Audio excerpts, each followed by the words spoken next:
мені бағындыру үшін маған күшті сөздер айту керек. Наоборот, жұмсақтықпен мен күшті бағынамын. Қаттылықпен наоборот мен ерексем, менің табиғатым сондай. Қырсық мінезім бар менің. Егер маған қаттылық көрсетіп, күш көрсететін болса, мен керісінше оған қарсы әрекет жасаймын да.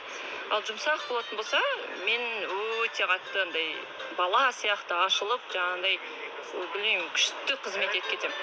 Сол үшін маған қарсылық туындады, мен өз позициямда қатты тұрдым. Солай, егер де, мысалы, Құдай сақтасын, анам тарапынан, әкем тарапынан прям анандай жылау бір нәрсе болса, мүмкін мен шешіп тастар едім. Мүмкін, Құдай сақтасын, білмеймін ғой. Бірақ дегенмен де сол кісілердің қарсы болуы, наоборот менің қырсық мінезімнен осы плюсқа шықты да. Көзің әдемі ұстаз дейді. Рахмет бағалап жатқаныңызға. Білем десеге. Туған күніңіз қай күн ұстаз? Уже өтіп кетті. Гүл жіберейін деп едіңіз деп. 3 июнь ғой.